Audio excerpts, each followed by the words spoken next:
Mi primo trató de chantajearme con fotos íntimas para sacarme de la casa de mi tía. Pero cuando descubrí su verdadera razón, arruiné su vida frente a toda la familia. Todo empezó cuando me mudé a casa de mi tía hace un par de años. Yo tenía 22, acababa de dejar una relación larguísima y tóxica en otro estado, y no estaba en condiciones de mantenerme solo. Me sentía derrotado, la verdad. Había perdido un trabajo, un apartamento y a alguien que pensé que iba a ser mi compañera de vida, todo en cuestión de 3 meses. Así que cuando mi tía, la hermana de mi papá, me ofreció quedarme en su casa en las afueras de Ámsterdam por un tiempo mientras me reconstruía, acepté sin dudarlo. Ella siempre fue como una segunda madre para mí, sobre todo porque la relación con mis propios padres era complicada. De esas familias que sonríen en las fotos pero donde todo se rompe cuando se cierra la puerta. En esa casa vivían ella, su esposo, un tipo callado, no muy expresivo pero siempre amable conmigo, y su hijo, mi primo. El cabrón tenía mi edad exactamente. Nacimos con días de diferencia, aunque nuestras vidas no podían haber sido más distintas. Él era de esos tipos que lo tienen todo sin haber hecho nada para merecerlo. Estudió en una escuela privada carísima, lo mantenían sin pedirle cuentas y nunca tuvo un trabajo real. Vivía como si el mundo fuera su sala de estar y todos los demás, sus empleados. Pero igual, yo trataba de no juzgar. Al final, era su casa también. Las primeras semanas fueron tranquilas. Dormía en el cuarto de huéspedes, hacía lo posible por mantenerme ocupado, ayudaba en la casa. Con mi tía la relación era buena, hablábamos mucho en la cocina, especialmente por las noches. Ella me contaba cosas de su juventud, de cómo era crecer en un país donde todo se ve tan libre por fuera pero por dentro te enseñan a tragarte las emociones. Me escuchaba sin juzgar. Fue una de las pocas personas que no me hizo sentir como una carga.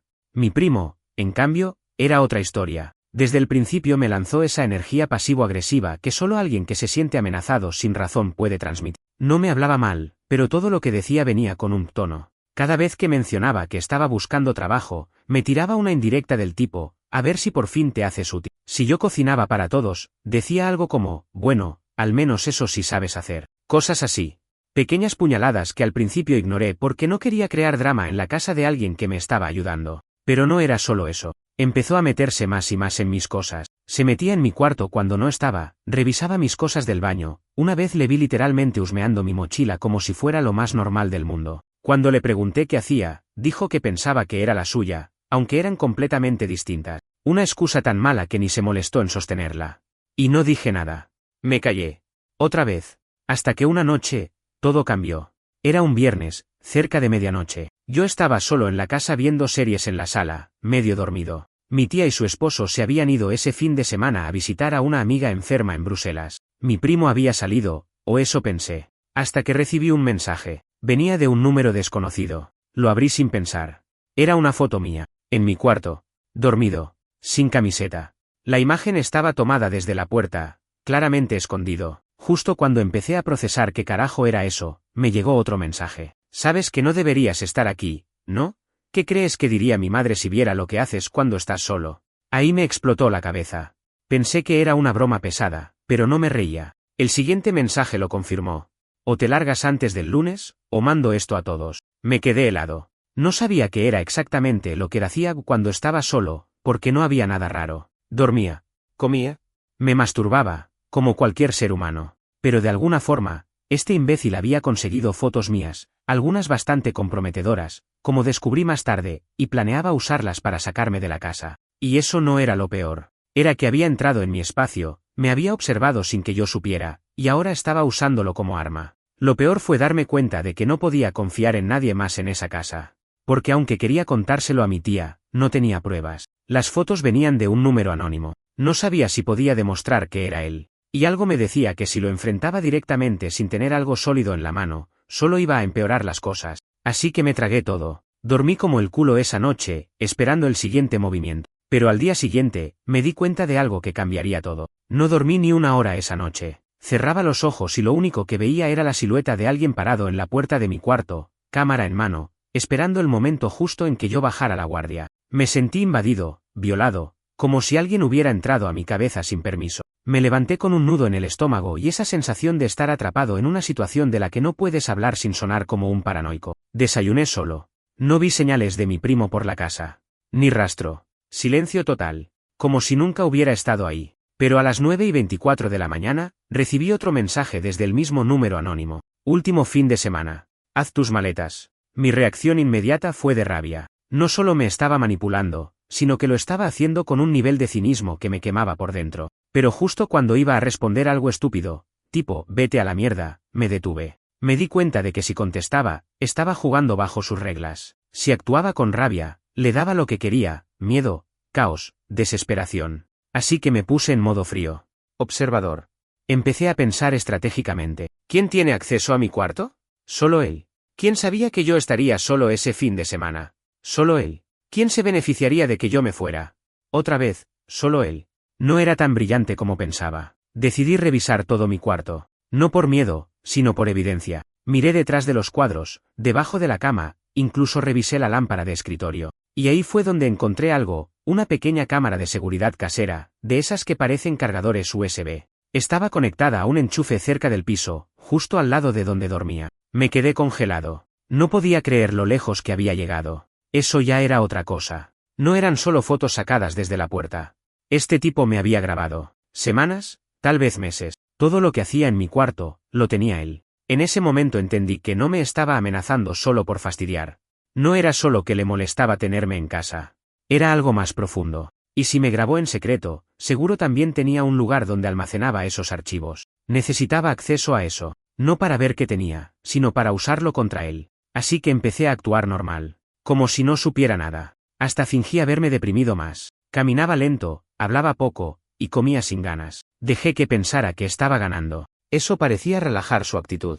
Empezó a hablarme otra vez. Incluso me ofreció cerveza una noche, como si fuéramos amigos. Lo acepté, aunque me revolvía el estómago. Durante esos días, hice lo que pude para revisar su cuarto cada vez que se distraía. No podía quedarme esperando a que cometiera un error. Necesitaba ir por el primero. Una tarde en que fue al supermercado, dejé un objeto mío, una batería portátil, justo al lado de su laptop. Cuando volvió, le dije que creía haberla dejado por ahí y que si podía revisarlo. Lo hizo con cara de fastidio, pero me dejó pasar. Y ahí lo vi. Su laptop estaba encendida, sin clave. Como si él nunca hubiera pensado que alguien podría atreverse a espiar su mundo. La carpeta estaba ahí, en el escritorio, con un nombre genérico, temp-vídeos. No entré. No toqué nada. Solo tomé una foto con mi celular y me fui. Esa noche, le escribí desde otro número, usando una app.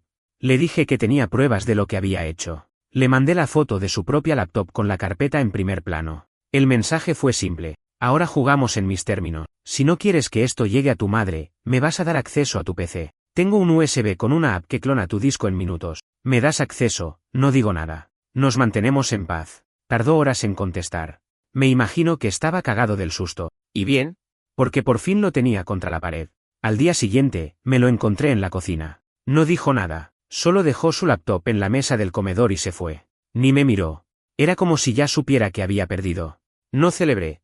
No sonreí. Solo hice lo que tenía que hacer. Conecté mi USB, copié todo el disco, y guardé el archivo encriptado en una nube con doble autenticación. Ya tenía su cabeza en bandeja de plata. Y ahí es cuando la historia cambia de tono. Porque en ese disco, encontré algo que no esperaba. Entre todas las carpetas, había una titulada Notas Familia, y dentro, una serie de PDFs con capturas de correos, mensajes de texto, e incluso fotos viejas. Nada de eso tenía que ver conmigo. Pero tenía que ver con mi tía, con el esposo de ella, y esto fue lo que me heló la sangre, con una propiedad a nombre de mi padre. Una casa que yo no sabía que existía. Una herencia que nunca me mencionaron. Documentos de una venta hecha a espaldas mías cuando yo aún era menor de edad.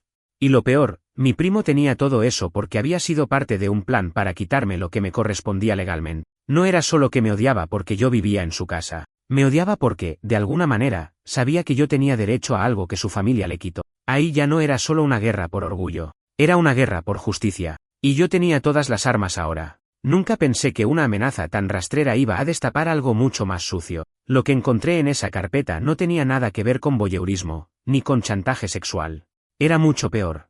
Era historia familiar enterrada, de esas que nadie menciona en la mesa, pero que condicionan todo lo que pasa después. Ahí estaba, frente a mí, en blanco y negro, documentos legales, contratos de compraventa, transferencias bancarias, incluso correos donde mi primo hablaba con un abogado, un tipo en Utrecht, sobre proteger los activos de la familia y evitar que el heredero problemático haga reclamos. Ese heredero era yo. Tuve que leer varias veces los archivos para entender bien. Resulta que cuando mi abuelo paterno murió, dejó una casa en los Países Bajos a nombre de su hijo mayor, o sea, mi papá. Era una propiedad antigua, grande, pero en muy mal estado. Mi papá la había heredado legalmente, pero nunca me mencionó nada, ni siquiera cuando era adolescente. Lo que no sabía era que, años después de cortar relaciones conmigo, él transfirió esa casa, por un precio ridículo, a su hermana, o sea, mi tía. Fue una transacción entre familiares, sin notario público de por medio, solo un contrato privado, probablemente arreglado entre ellos. Mi tía la remodeló y después la vendió. Pero los papeles originales mostraban que, como heredero legítimo, yo podía haber impugnado esa venta si me hubiese enterado a tiempo. Claro, nunca lo supe. Me enteré ahora, de rebote, porque mi primo fue lo bastante estúpido para guardar todos esos archivos en su computadora personal. La rabia que sentí no la puedo describir. Me temblaban las manos. No por lo de la casa en sí, que valía bastante, por cierto, sino por el nivel de traición. Gente que me sonreía todos los días, que me ofrecía café y me preguntaba si había dormido bien, sabiendo que habían metido las manos hasta el fondo para quitarme lo que era mío por derecho. Era como si todo lo que yo pensaba que sabía de esa familia fuera un disfraz mal pegado. Y aún peor, mi primo lo sabía todo. Por eso me quería fuera. Porque mientras más cerca estuviera, más peligro había de que yo terminara descubriéndolo. El chantaje no era solo por venganza. Era una forma de encubrir el crimen. Y si pensó que me iba a quedar callado después de ver eso, no me conocía nada. Pasé el resto del día copiando, catalogando y respaldando todo. Subí los documentos a 2 nubes diferentes, envié un pendrive a la casa de un amigo de confianza en Berlín, y programé un correo automático que se enviaría a un bufete legal en caso de que me pasara algo. Puede sonar paranoico, pero créeme, una vez que ves a tu familia traicionarte por dinero, empiezas a entender que no hay límite. El dilema era, ¿qué hacía ahora? Ir directo a mi tía y confrontarla no iba a funcionar. Seguramente negaría todo, haría gaslighting, o inventaría cualquier excusa de es que tu padre dijo que tú no querías nada. Ella era buena mintiendo con cara de mártir. Además, si iba con pruebas en mano, también quemaba a mi primo, y en el fondo, aunque no lo crean, todavía tenía una parte de mí que no quería destruirlo. Pero eso cambió rápido, porque esa misma noche, me dejó otro mensaje anónimo. Te vi revisando mi laptop. Espero que no hayas hecho nada estúpido. Porque si lo hiciste, yo también tengo cosas tuyas. Eso me rompió cualquier vestigio de contención. Era la confirmación que me faltaba, él sabía que lo había atrapado, pero aún creía que tenía control. Y eso fue suficiente para decidir lo que venía. Iba a quemarlo, iba a exponerlo. Y no solo por mí. Por cada vez que me hizo sentir como un intruso en esa casa, por cada noche que me grabó en secreto, y por cada palabra venenosa que me dejó caer con una sonrisa hipócrita. Tenía que hacerlo bien. Tenía que dolerle donde más importaba, la reputación. Mi tía se la pasaba organizando cenas familiares, reuniones de amigos, se envolvía en actividades de la comunidad. Su casa era una especie de centro social de clase media alta. La apariencia era todo. Y ahí fue donde planeé dejar caer la bomba. La oportunidad llegó sola. Una semana después, organizaron una cena grande con amigos del trabajo de mi tía y varios familiares, incluso unos primos de Alemania que no veía desde que era niño. Me aseguré de que fuera el día elegido. Me ofrecía ayudar con el montaje del proyector para una presentación de fotos que iban a hacer al final de la noche, como si todo estuviera normal. Y cuando llegó el momento, conecté mi USB y dejé correr un slideshow, pero no el que esperaban. La primera imagen fue sutil, la fachada de la casa heredada por mi padre. Luego, las escrituras originales. Después, la transferencia sospechosa. Luego, el nombre de mi primo firmando un documento donde se reconoce como parte interesada en preservar la inversión familiar. Y finalmente, una captura de pantalla del correo donde se menciona evitar que el otro heredero haga reclamos. Todo eso, en silencio, enfrente de 15 personas. El ambiente se congeló. Nadie decía una palabra. La cara de mi primo era un poema de terror. Mi tía intentó pararse, pero alguien le puso una mano en el brazo. El esposo de ella. Él no sabía nada. Y se notaba. Yo no dije nada. Solo apagué el proyector, agarré mis cosas, y me fui de la casa sin mirar atrás. Esa fue la última vez que estuve bajo su techo. No dormí en 2 días. No porque tuviera miedo, sino por el vértigo. Esa mezcla de adrenalina y rabia que no te deja cerrar los ojos. Me fui de la casa sin un plan concreto, solo con una mochila y el archivo completo respaldado en mi bolsillo. Me quedé en un hostal barato cerca del centro por una semana. Nada glamuroso, pero tenía lo que necesitaba, una cama, una ducha, y sobre todo, distancia. Desde la cena, no recibí un solo mensaje. Ni de mi primo, ni de mi tía, ni siquiera una llamada con insultos o excusas. Lo que sí me llegó fue un correo del esposo de mi tía. Un párrafo breve, sin adornos, solo esto. Gracias por mostrar la verdad. No sabía nada. Lamento mucho lo que te hicieron. Me quedé leyendo esa línea como si fuera un código que necesitaba descifrar. No me pidió perdón exactamente, pero tampoco era indiferente. Me hizo pensar en cuánto de todo ese engaño había sido conocido solo por mi primo y cuánta gente más había guardado silencio. Y eso me revolvió el estómago otra vez. No sabía qué vendría ahora. No sabía si iban a intentar demandarme por exponerlos. No sabía si iban a inventar alguna historia para protegerse. Pero lo que sí supe fue que ya no había marcha atrás. Quemé el puente. Y lo hice con gusto.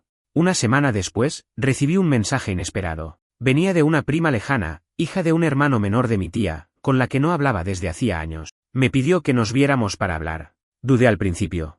Pensé que quizá querían tenderme una trampa o conseguir alguna confesión grabada, pero algo me decía que era otra cosa. Acepté.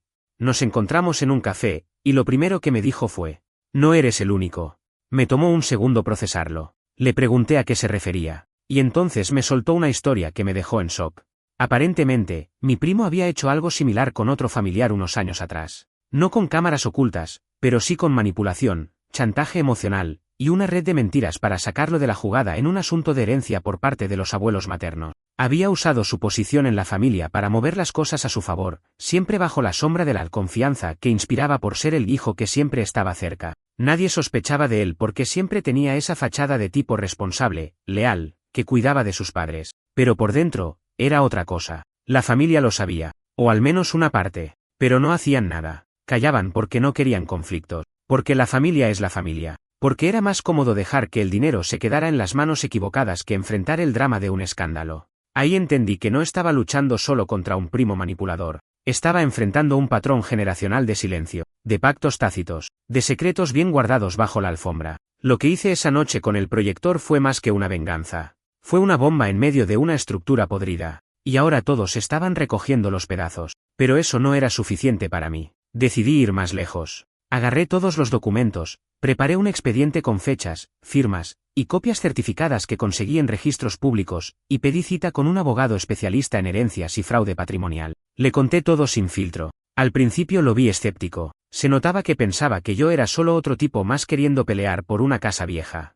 Pero cuando le mostré las pruebas, su rostro cambió. «Esto es más grande de lo que crees», me dijo. «Si lo movemos bien, no solo puedes recuperar lo que es tuyo, sino que esto puede acabar en una investigación por fraude familiar». No me importaba el dinero, ni la casa. Lo que quería era quebrarlos desde adentro, que dejaran de sentirse impunes, que por una vez, alguien los obligara a rendir cuentas por todo lo que hicieron creyendo que la sangre era un escudo. Pero mientras yo movía mis piezas, ellos empezaron a mover las suyas. Una mañana, al salir del hostal, vi a dos tipos en la esquina. No hacían nada, no hablaban, solo estaban ahí. La primera vez lo dejé pasar. Pero la tercera vez que los vi, uno de ellos sacó su celular y fingió estar grabando una llamada justo cuando pasé. Lo vi mirando de reojo. Demasiado obvio.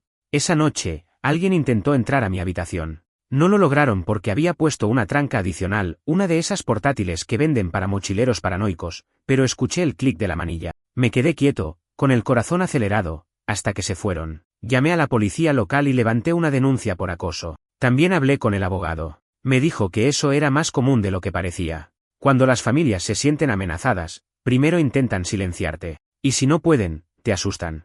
Me recomendó mudarme a otro lugar por un tiempo. Acepté.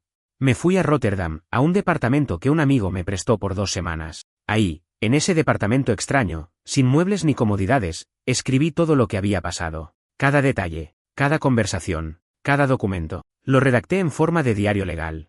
Y lo incluí en el expediente que preparábamos para el juzgado. No iba a haber cabos sueltos. Y justo cuando pensé que tenía todo bajo control, sonó mi celular. Era un número que conocía bien. Mi madre. Después de años de silencio. Años de distancia. Años de fingir que no existía. Atendí. «¿Qué hiciste?», me dijo, con la voz rota. Y entendí que todo había llegado hasta ella también. Nunca esperé volver a escuchar su voz. Mi madre había sido un fantasma en mi vida desde que tenía 17. El tipo de ausencia que no se anuncia ni se justifica, solo se siente como un hueco en el pecho. Que ahora me llamara, justo después de todo lo que había pasado, no era coincidencia. Era reacción. Una señal de que el incendio había llegado hasta donde ella estaba. Su tono era seco, como una acusación disfrazada de preocupación. «¿Qué hiciste?» «¿Perdón? ¿Qué hiciste en la casa de tu tía? ¿Por qué estás causando todo este drama ahora?» Me dio un escalofrío.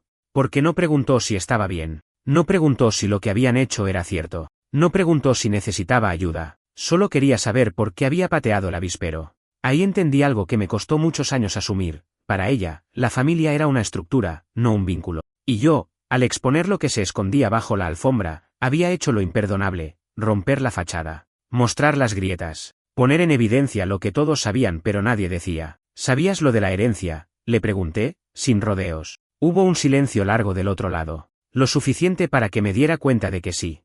No necesitaba una confesión. El silencio la confirmó. Tu padre me pidió que no te lo dijera. Dijo que no querías nada de él, que habías renunciado a la familia. Tuve que sentarme. La frase me retumbó en la cabeza como un disparo. Renunciaste a la familia. Qué fácil les había resultado a todos hacerme el villano. Yo me fui porque estaba harto de los gritos, de los golpes silenciosos, de la manipulación pasiva. Me fui porque sobrevivir implicaba romper lazos. Y eso, al parecer, me convirtió automáticamente en una amenaza, alguien a quien excluir sin culpa.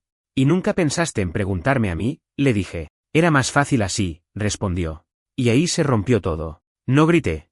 No lloré. Solo colgué. Porque ya no había nada que decir. No estaba buscando una disculpa.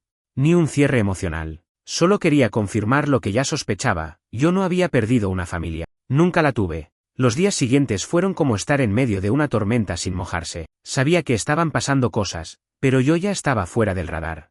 El abogado me dijo que el caso avanzaba bien. Había un juez revisando la documentación. El tema de la casa y las transferencias irregulares tenía potencial de escalar a una demanda civil con peso, tal vez incluso penal, si se probaba falsificación de firmas o colusión entre familiares. Mientras tanto, mi primo desapareció de redes, cerró sus cuentas, silencio total.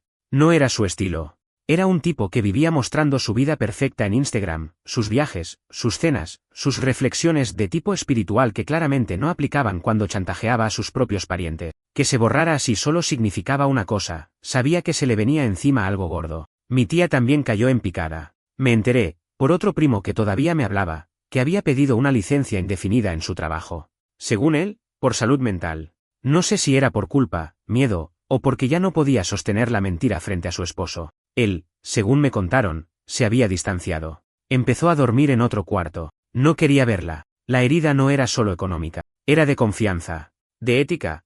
De haber usado a su sobrino como chivo expiatorio mientras se beneficiaban a escondidas. Y aunque suene cruel, todo eso me dio un poco de paz. No felicidad, no alivio, pero sí justicia. Una sensación rara pero poderosa. Como cuando ves a alguien que te empujó caer en su propio agujero. Pero todavía faltaba una pieza.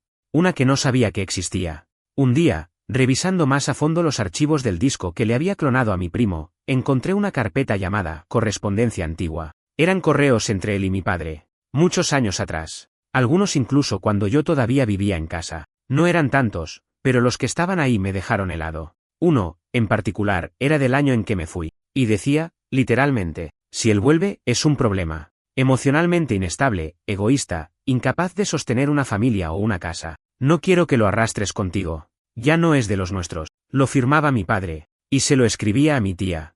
Mi primo estaba copiado en copia oculta. Mi tía no solo sabía, había estado de acuerdo. Le respondía, en otro correo: no te preocupes. Aquí lo tendremos vigilado si vuelve. Pero no creo que aguante mucho. Siempre ha sido débil. Ahí me quebré.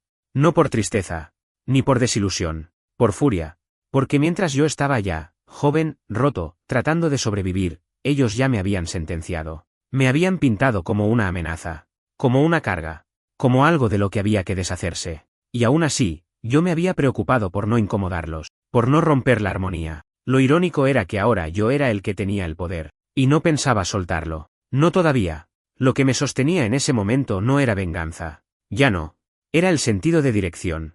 Toda mi vida había girado alrededor de evitar el conflicto, de quedarme en los márgenes, de no ser una molestia para nadie. Me formatearon así desde chico. Cuando mi padre me gritaba por hablar en la mesa. Cuando mi madre cerraba la puerta con llave para no escuchar más problemas. Cuando mi primo me hacía sentir como una cucaracha en su casa mientras todos miraban para otro lado. Pero ahora no.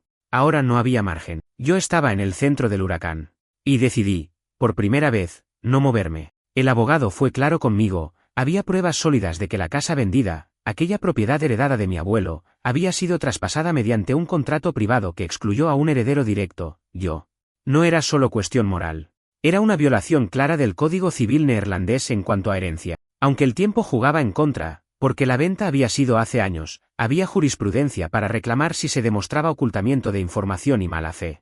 Y eso era exactamente lo que tenía, Pruebas de conspiración entre mi padre, mi tía, y mi primo. Correos, documentos firmados, incluso mensajes donde hablaban abiertamente de sacarme del camino. Eso cambió todo. Lo que en principio era una simple demanda por incumplimiento de herencia se transformó en un caso más grande, fraude familiar y despojo patrimonial con agravante por colusión. El abogado sonaba entusiasmado, como si mi caso fuera su boleto a un artículo jurídico o a una entrevista en algún diario especializado. Me pidió autorización para avanzar con una denuncia formal, y yo dije que sí sin pensarlo dos veces. Si iban a ponerme como el problema, que por lo menos lo fuera en serio. Una semana después, me citaron del tribunal para declarar. Fui con todo impreso, subrayado, categorizado. Quería que vieran que no era otro tipo resentido con su familia. Era alguien con pruebas, con datos, con derecho. Entrar a esa sala fue una de las cosas más surrealistas que viví. Estaban ellos, mi tía, con el rostro más gris que recordaba. El esposo, a su lado,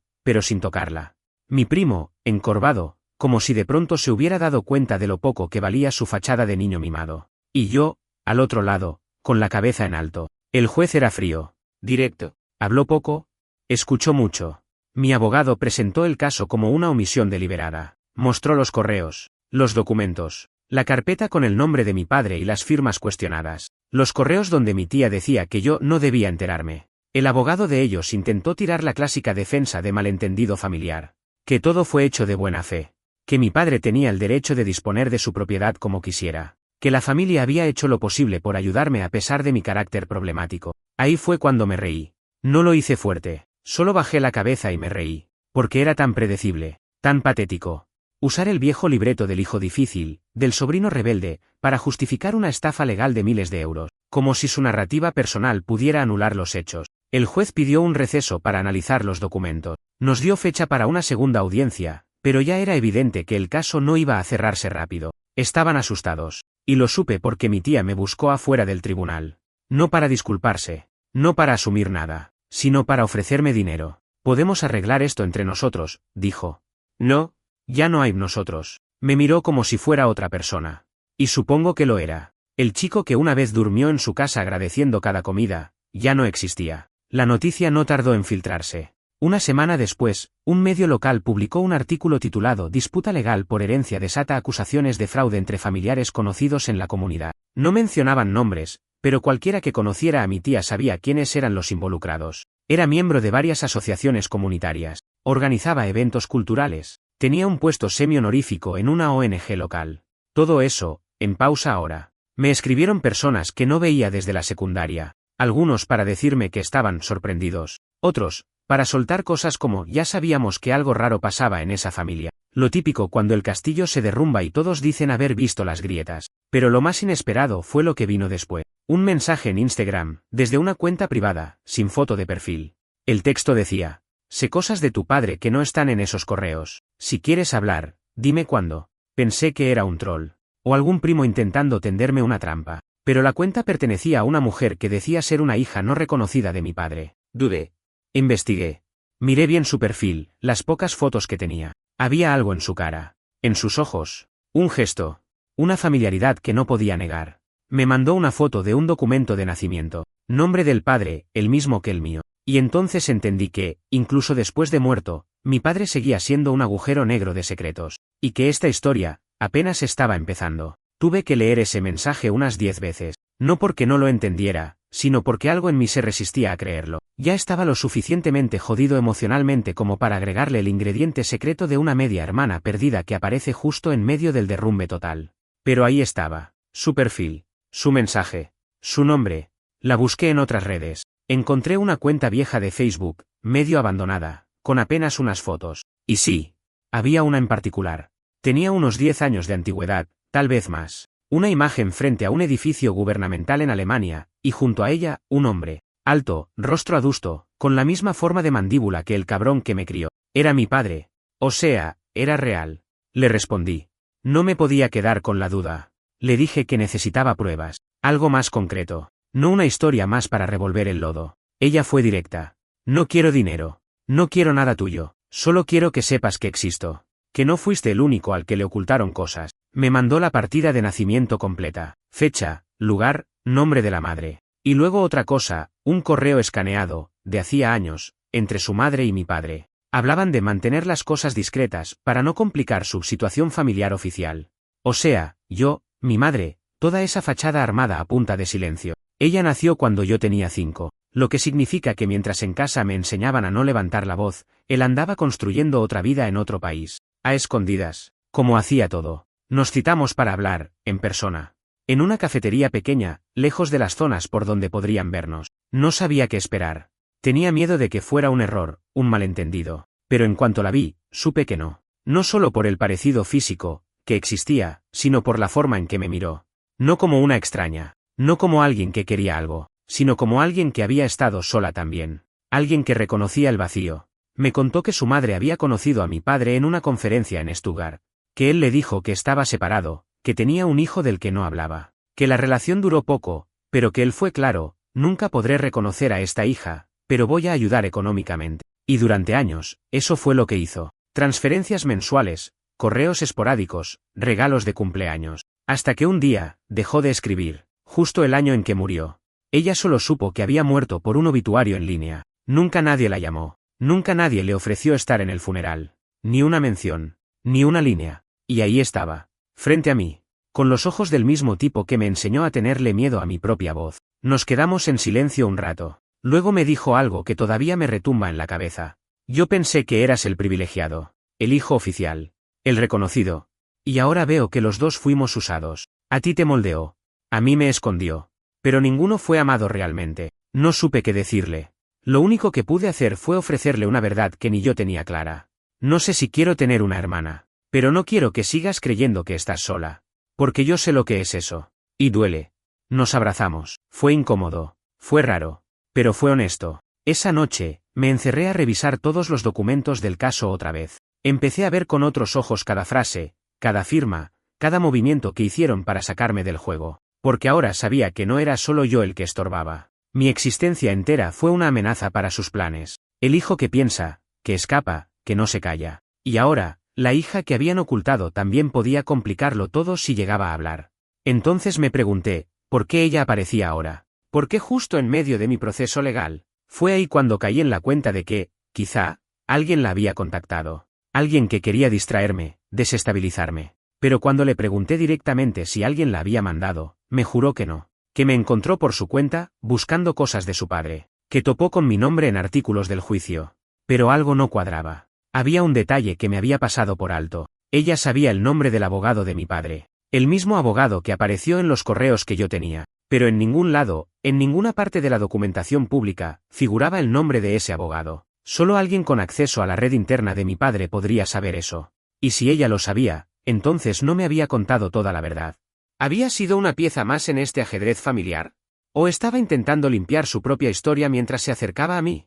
No podía acusarla sin pruebas, pero ya no podía confiar tampoco. La vida me había enseñado que las traiciones no vienen de enemigos, vienen de quienes se te sientan al lado. Así que hice lo único que podía hacer, armé otra carpeta. Una con todo lo que ella me dijo.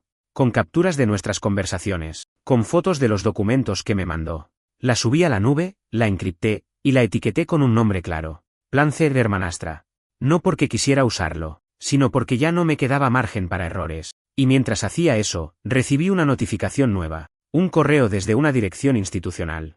Era el juzgado. La audiencia final había sido agendada. Fecha, 3 semanas. Y debajo, una línea simple. Parte acusada solicitó conciliación extrajudicial inmediata. Eso significaba una cosa: sabían que iban a perder. La solicitud de conciliación extrajudicial lo dejó todo en evidencia. No querían un juez. No querían un fallo público. Querían negociar en privado, silenciarme con dinero o algún acuerdo limpio que no dejara huella. Pero lo que no entendieron, lo que nunca entendieron, es que yo no quería su dinero. Quería que pagaran. Aún así, fui. No por ellos, por mí. Para mirarles la cara una última vez y decir todo lo que me había guardado durante años. La reunión se llevó a cabo en una oficina neutra, con abogados de ambos lados, sin grabaciones, sin cámaras, solo palabras, acuerdos, y un silencio que pesaba más que cualquier insulto. Mi primo no vino, según dijeron, por recomendación médica, lo que yo traduzco como, demasiado cobarde para enfrentarte después de todo. Mi tía sí estaba, sentada, con los ojos secos, el rostro rígido, y esa expresión falsa de quien todavía cree tener la autoridad moral para actuar como víctima. Su abogado empezó con el discurso habitual. Que reconocían que hubo errores de procedimiento, que mi padre no dejó instrucciones claras, que lo mejor era resolver esto de forma privada para no dañar más los vínculos familiares. Lo dejé hablar. Y cuando terminó, pedí la palabra. No quiero disculpas. No quiero dinero. Quiero que firmen una declaración reconociendo que excluyeron deliberadamente a un heredero legítimo, que hubo ocultamiento de información, y que los documentos fueron gestionados a espaldas mías con plena conciencia. El abogado se quedó mudo. Mi tía abrió la boca, pero no habló. Sabía que si decía algo, yo iba a soltar todo. Las fotos, los correos, el chantaje, la grabación del audio donde su hijo decía que nadie va a extrañar a ese parásito. El silencio se alargó como una soga. Finalmente, el abogado dijo que necesitaban tiempo para evaluar, que esa declaración tendría consecuencia, que era riesgoso. ¿Es eso o vamos a juicio?, dije. Y si vamos a juicio, lo haré público. Cada archivo, cada mensaje, cada nombre. Me fui sin cerrar trato. Les dejé los términos. Tenían 3 días para aceptar o enfrentar el escándalo completo. No me importaba arrastrarlos con todo. Ya no me quedaba nada que perder. Al segundo día, firmaron. La declaración quedó asentada. Reconocieron el ocultamiento, el despojo patrimonial, y su intención de resolverlo fuera del marco legal por temor a una demanda mayor. Ese documento, para mí, valía más que cualquier propiedad. Era la primera vez que admitían lo que eran. Ladrones, cobardes, traidores. Volví a ver a mi media hermana una semana después. Le conté lo que pasó, sin adornos. Me miró con una mezcla rara de respeto y tristeza. Tienes razón en no confiar en nadie, dijo. Pero yo no vine a dañarte. Vine a conocer al único que tal vez entiende lo que yo viví. No respondí. Solo asentí. Porque había algo cierto en sus palabras, aunque la duda seguía ahí. A veces los vínculos se forjan no por sangre, sino por ruinas compartidas. No la volví a ver desde entonces, pero me escribe cada tanto. A veces solo para mandar una canción, una foto, una frase. Nada denso, nada forzado, solo señales de vida. Y está bien así.